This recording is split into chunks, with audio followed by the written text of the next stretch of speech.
Estimado Padre Ademilson, Diácono Marquinhos, meus queridos irmãos, minhas queridas irmãs,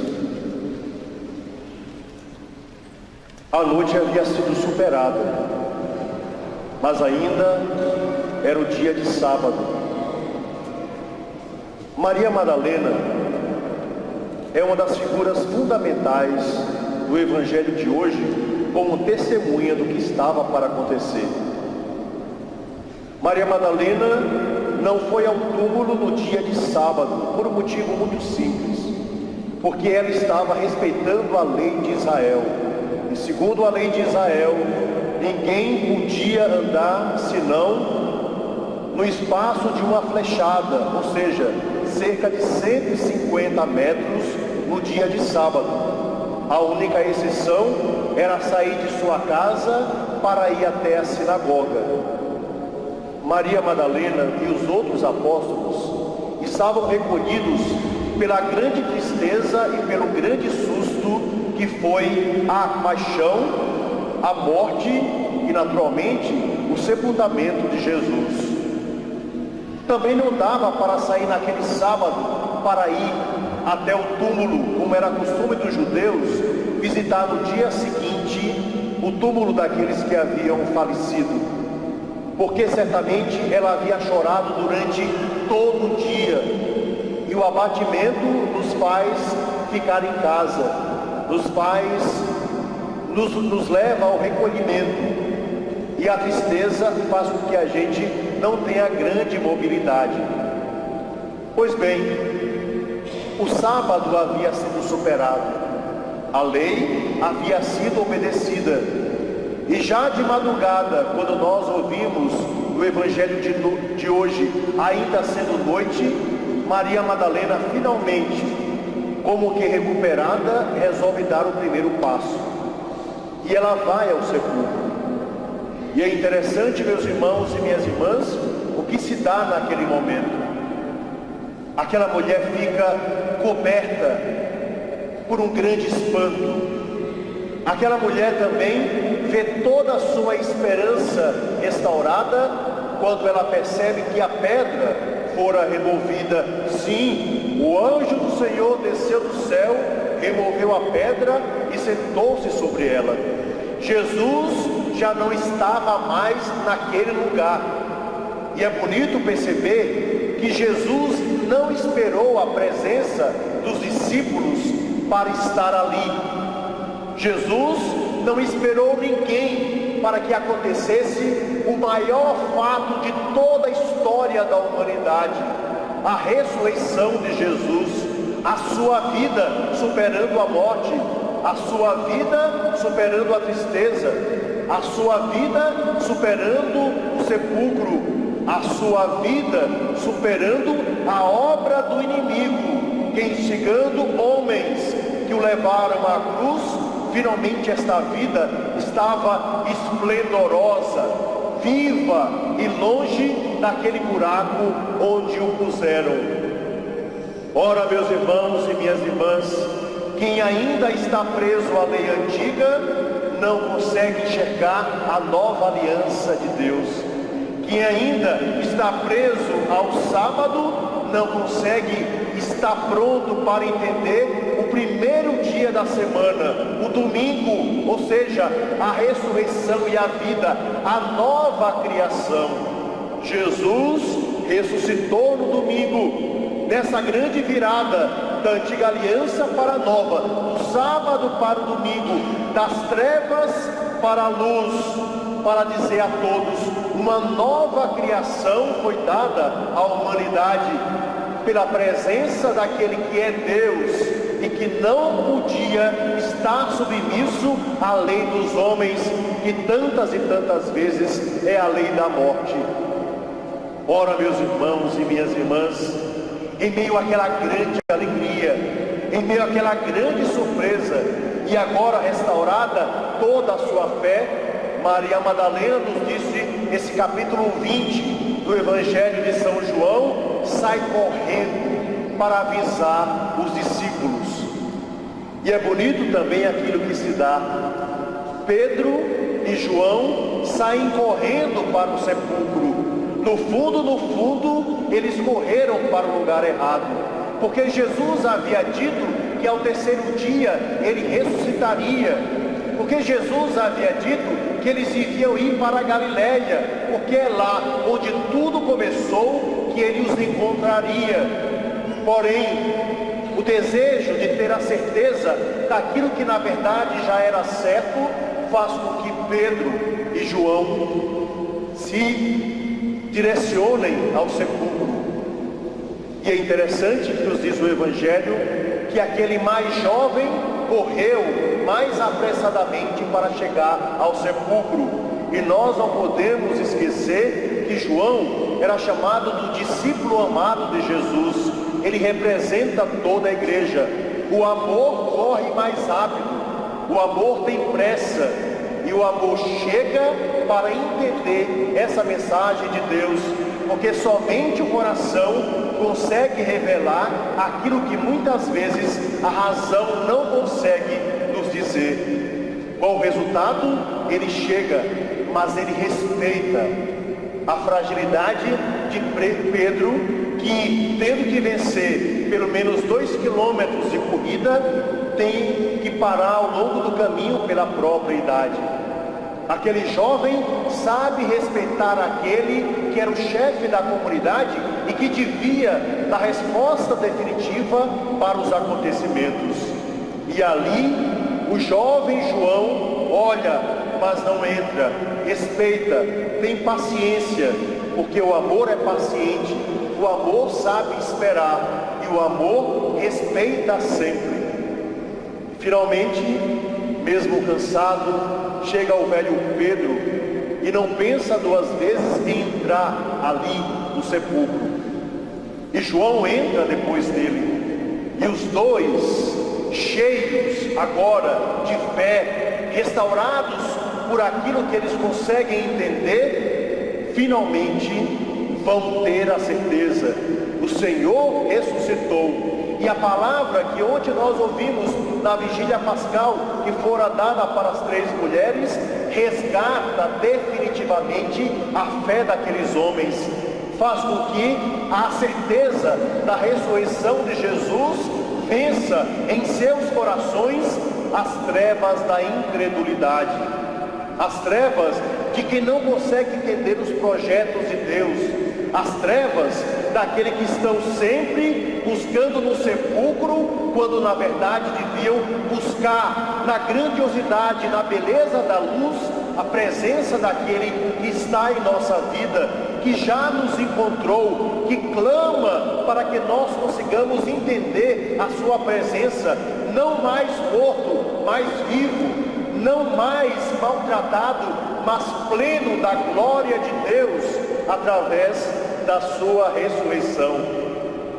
E nunca mais a vida daquela mulher e das outras que foram ao sepulcro, e de Pedro e de João, foi a mesma. Nunca mais a vida da humanidade fora a mesma. Tudo foi transformado, porque Deus finalmente deu a última resposta à humanidade. E a resposta que Deus nos deu foi a resposta da vida, foi a resposta da luz, foi a resposta da chama nova, do novo fogo, do novo ardor que deve estar em nosso coração, daqueles que experimentam a ressurreição de Jesus. E quem tem a capacidade de entender em sua vida a ressurreição do Senhor é capaz de vencer o medo, é capaz de vencer as limitações que muitas vezes nos prendem, é capaz de vencer o pecado para viver a liberdade dos filhos de Deus, é capaz de vencer as trevas e iluminar esse mundo com a sua própria presença. Meus irmãos e minhas irmãs, nada impedirá que o sol amanhã brilhe da mesma forma, nada impedirá o curso da natureza. Por mais que nós queiramos detê-la, ela mostrará todo o seu vigor no dia seguinte. Nada impedirá a Deus de fazer a sua obra, que é obra de alegria, que é obra de amor.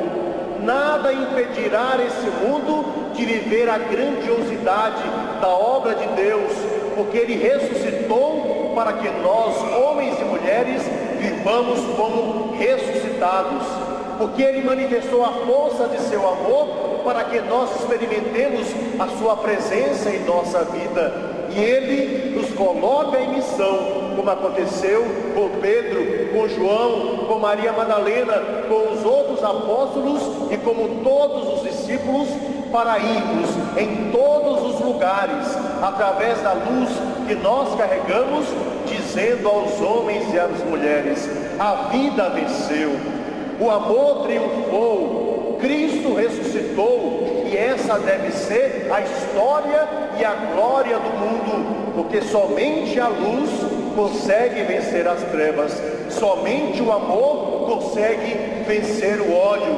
somente a transformação da vida que Deus nos deu fará com que nós compreendamos todo esse projeto inovador, transformador, definitivo que se dá pela ressurreição do Cristo Senhor.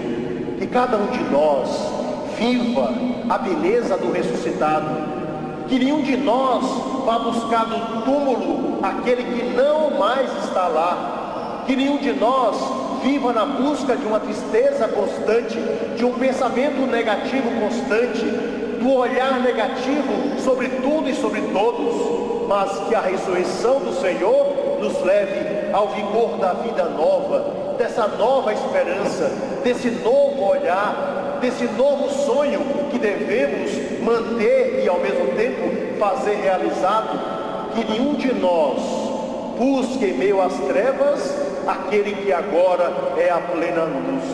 Que nenhum de nós se esconda no meio da noite, mas que vivamos como filhos, como irmãos do ressuscitado, diante de todos os homens e diante de todas as mulheres. Que a luz que o Senhor nos deu experimentar, porque nós somos como a lua cheia, que recebe o esplendor de toda a luz do sol nascente, Jesus Cristo, para iluminar todas as trevas, e para, esperando o dia seguinte, nós possamos manifestar as obras da luz que Ele mesmo nos pede que realizemos em meio aos homens. Meus irmãos e minhas irmãs, do sétimo dia Deus descansou, mas no oitavo dia Cristo ressuscitou. Nós somos filhos desse oitavo dia, número 8, que significa para os judeus antigos o número da salvação, o número da renovação, o número da nova graça, o número da possibilidade e o número de Deus em nossa própria existência. Somos filhos do oitavo dia, somos filhos da criação, somos filhos da luz, somos filhos da ressurreição.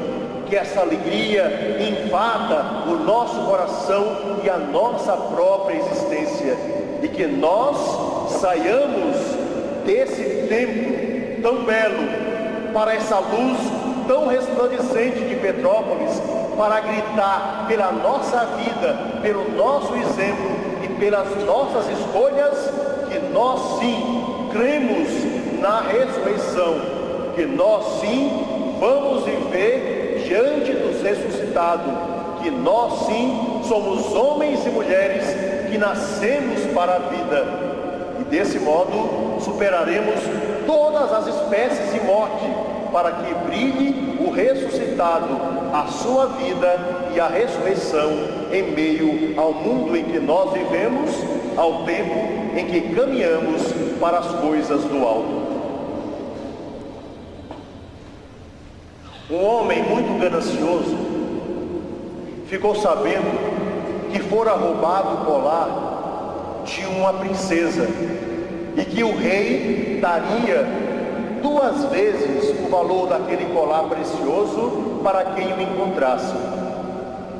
Este homem ganancioso estava andando por um determinado local quando no lago viu o reflexo do colar. E ele disse: poxa vida, esse deve ser o colar da princesa o colar que foi roubado. Poxa, ele está aqui no meio desse rio contaminado, sujo, mas o seu valor é tão grande e a recompensa é tão maravilhosa que eu vou pegá-lo. Enfiou a mão para tentar pegar o colar, mas não conseguiu, achou estranho.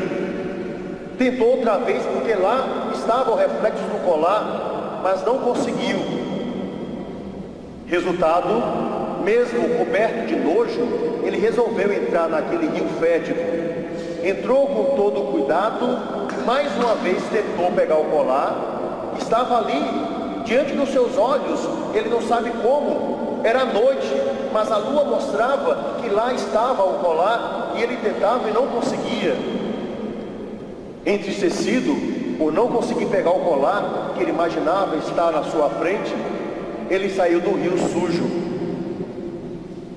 Quando ele estava ali meio entristecido, apareceu um homem bem simples e bem humilde e perguntou: meu amigo, o senhor precisa de alguma coisa? O senhor está todo sujo, entrou nesse rio tão lamacento, existe algum motivo para isso? E aquele homem, não querendo dividir aquilo que ele imaginava que um dia ia conseguir, disse para aquele homem: não vi nada, eu apenas tropecei e caí nesse rio. E não disse ao homem o que ele estava procurando, e foi embora. Quando ele foi embora, aquele homem achou estranho, mas ficou ali parado, olhando um pouco o rio, quando viu o colar ali, refletido no meio das águas. Olhou um pouco mais, e vendo que era o reflexo, não teve dúvida, olhou para cima, e quando olhou para cima, ele viu que o colar estava preso ao galho de uma árvore, e que simplesmente a luz da lua estava refletindo o brilho daquele colar ali na água.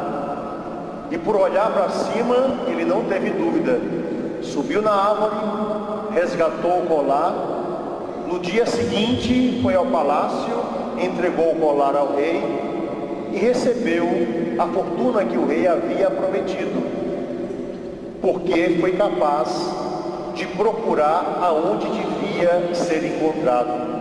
Foi capaz de olhar não apenas para as coisas da terra, mas para as coisas do alto. Foi capaz de procurar não na água fétida, mas na beleza, o reflexo da lua, que em meio às trevas fez brilhar aquilo que era o grande tesouro.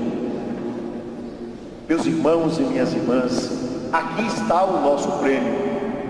Olhar as coisas do alto para não perdermos tempo com aquilo que é fétido. Olharmos as coisas do alto que concretiza aquilo que é apenas um reflexo.